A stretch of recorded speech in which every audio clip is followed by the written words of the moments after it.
Welcome to my presentation on video games, processed foods, and a sedentary lifestyle, and their effect on obesity and modern living. I'm Larry, a retired U.S. Army tank crew member, which I did for 20 years. After retirement, I began going to college full-time at the University of Maryland Global. During this presentation, I will cover statistics first, then I will discover how video games, processed foods, and a sedentary lifestyle affect obesity. Finally, I will cover policies and future trends. The U.S. ranks 10th in obesity globally.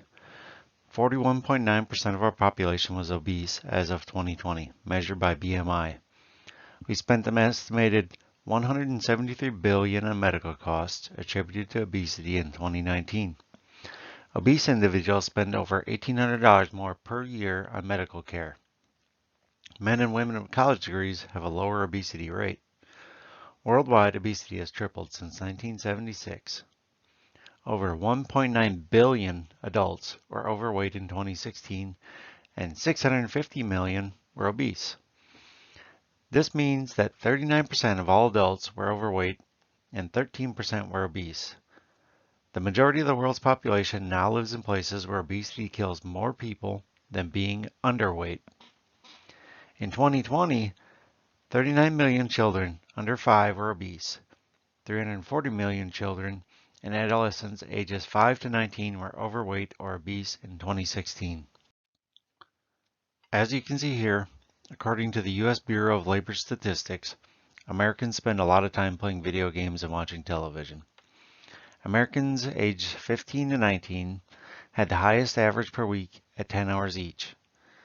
Ages 45 to 54 play video games the least, averaging 1.93 hours, and the national average is 4.41 hours per week. Now if we look at television, the numbers are even higher. Ages 75 plus watch the most with an average of 33.55, and ages 15 to 19 the lowest at 13.64 hours per week. We watched an average of 20.25 hours of television per week.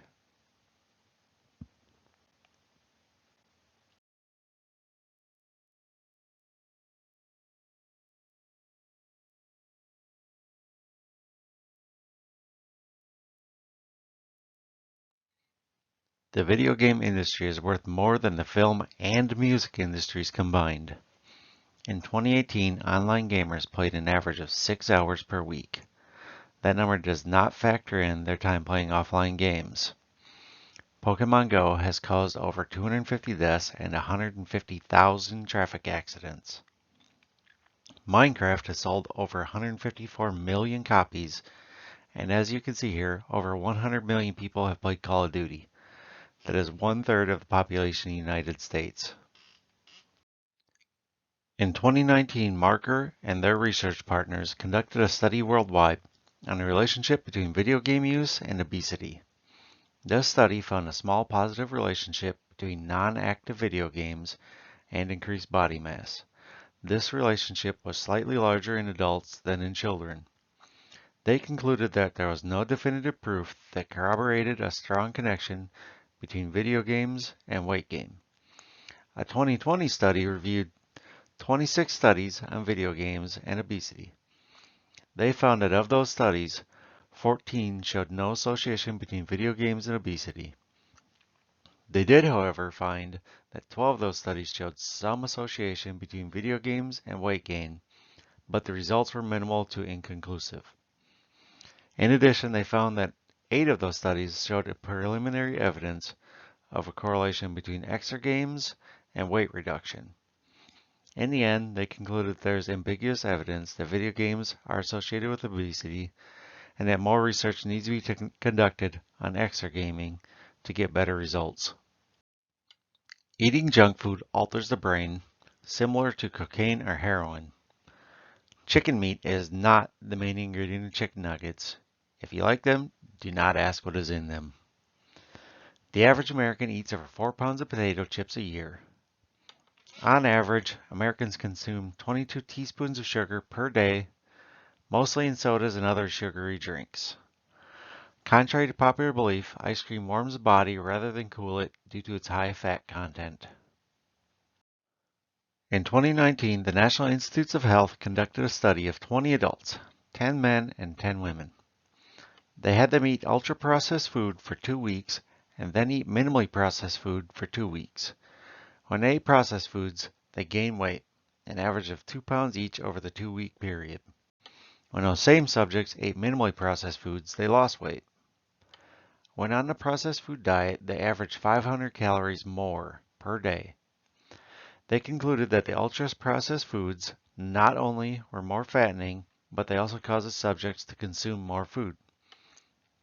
A 2022 study published by the University of Sydney in Australia found that not only do processed foods lack protein, but they also cause food cravings.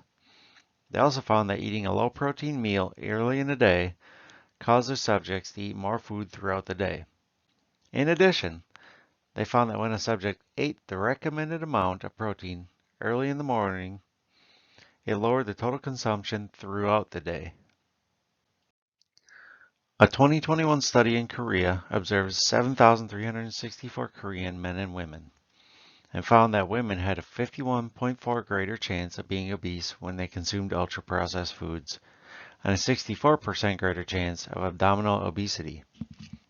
Despite the study finding a significant correlation in women, they did not find a correlation between consuming ultra-processed foods and obesity in men. The mechanism that causes it in women but not men is still unknown. Worldwide, 28% of adults report that they are physically inactive. 44% of Americans report that they do no moderate or vigorous activity. A sedentary lifestyle increases a woman's chance of idiopathic infertility by 3.6 times. 6% of all global deaths are due to a sedentary lifestyle.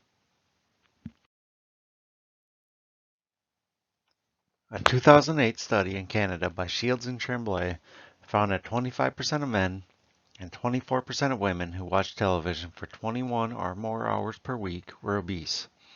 These numbers dropped to 14% of men and 11% of women when they watched television for 5 hours per week or less. They also found that computer users who spend 11 hours or more per week had a higher chance of obesity than those who had less than 5 hours of computer use. They concluded that the sedentary behavior from excessive screen time had a positive correlation with obesity. Another study, published in 2020 by Delfino and partners, studied 245 teachers. This study showed that teachers who displayed sedentary behavior were younger than those who were more active. The sedentary teachers also had a larger waist circumference than the more active teachers. In addition to weight gain, they also found that teachers with sedentary behavior also had higher rates of cardiovascular disease, diabetes, obesity, colon cancer, high blood pressure, osteoporosis, lipid disorders, depression, and anxiety.